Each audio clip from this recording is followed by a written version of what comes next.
আওয়ামী সরকারের আমলে হিলি স্থলবন্দরের উন্নয়নের আশা মিলেছে বহুবার। বহু এমপি মন্ত্রীপাড়ার মন্ত্রীদের আগমনও ছিল চোখে পড়ার মতো। ব্যবসা বাণিজ্যের প্রসার সহ বহুবার আশা মিলেছে বন্দরের অবকাঠামো উন্নয়নের। তবে সব আশ্বাসের ফলাফল রইল একেবারেই শূন্যের কোটায়। এবারের সরকার বদলানোর পাশাপাশি বন্দরের উন্নয়নের ছোঁয়া লাগবে, এমনটাই প্রত্যাশা বন্দরের ব্যবসায়ী সহ এলাকাবাসীদের।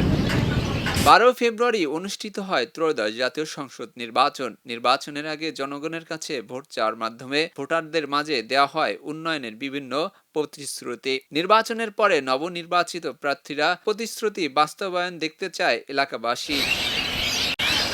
বিগত আওয়ামী সরকারের আমলে হিলি স্থলবন্দরের উন্নয়নের জন্য ৩৩ কোটি টাকা ব্যয়ের বন্দরের 2.25 কিলোমিটার রাস্তার কাজ 2022 সালে শুরু হলেও শেষ করতে পারেননি ঠিকাদার প্রতিষ্ঠান। এদিকে কিছু অংশ কাজ হলেও বন্দরের চারমাথা থেকে মহিলা কলেজ ও সিপি মোড় থেকে 0 পয়েন্ট পর্যন্ত আটকে আছে সড়ক নির্মাণের কাজ। এছাড়াও 0 পয়েন্ট থেকে বন্দর পর্যন্ত 4 লেন রাস্তার কাজ 4 ভাগের 1 ভাগ হওয়ার পর ঠিকাদারি প্রতিষ্ঠান রাস্তার কাজ অসমাপ্ত রেখে চলে যাওয়ায় বিপাকে পড়তে হচ্ছে এলাকাবাসীদের। আওয়ামী লীগের সময় আমরা অনেক কিছুই আমরা কোনো প্রতিশ্রুতি বাস্তবায়ন পাই নাই। হিলিতে যত উন্নয়ন হিলি থেকে সরকার যত রাজস্ব পায় সেই হিসাবে আমরা এ সরকারের কাছে আশাবাদী যে আমরা পাবো।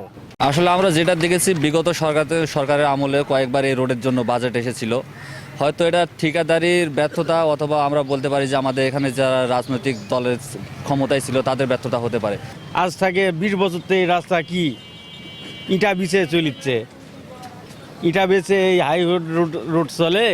ব্যবসায়ীরা বলেন বন্দরে বেশি রাজস্বের পণ্য আমদানি কমেছে পণ্য রপ্তানি। চরম হতাশার মাঝে এখানকার ব্যবসায়ীরা আশা করছে নতুন সরকার ক্ষমতায় আসার পর ব্যবসার প্রসার ঘটবে এমন প্রত্যাশা তাদের।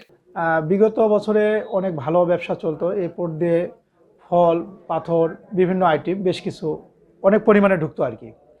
ইদানিং মাঝখানে পোর্টটার একবারে অবস্থা খুবই খারাপ, মাল তেমন ইন্ডিয়া থেকে আসে না, বেচা কিনাও আগের মতন নাই। আমাদের এখানে এবারে নির্বাচিত যে সরকার গঠন করলো তারা অনেক প্রতিশ্রুতি দিচ্ছে এবং বলছে যে আমরা যদি নির্বাচিত হতে পারি বা হই তাহলে হেলিপোর্টটা আবার পুনরায় আগের মতন সাজানো হবে। পূর্ববর্তী নির্বাচন যেগুলো হয়ে গেছে সেগুলোতে সব আশাস্বরূপ সময় বলছে যে রাস্তাঘাটগুলো নির্মাণ করা হবে, তারা করেনি। যাক, আশা করছি যে এবার আমরা মন্ত্রী পেয়েছি, তো মন্ত্রী যেহেতু পেয়েছি ইনশাল্লাহ আমাদের সেদিন কথাও দিয়ে গেছে, তো অচিরেই হয়তো বা এই কাজ শুরু হবে। তবে হিলি রাস্তাঘাট সহ স্থল বন্দরের অবকাঠামো উন্নয়ন, কর্মসংস্থানের ব্যবস্থা ও বন্দরটির ব্যবসা বান্ধব করতে সকল ব্যবস্থা গ্রহণের কথা জানিয়েছেন মন্ত্রী। হিলি পোর্ট, কর্মসংস্থানের ব্যবস্থা, এই রাস্তাঘাট অর্থাৎ যোগাযোগ ব্যবস্থার উন্নয়ন, আইন শৃঙ্খলা, মাদক প্রতিরোধ, এগুলো হচ্ছে আমাদের নাম্বার 1 প্রায়োরিটি।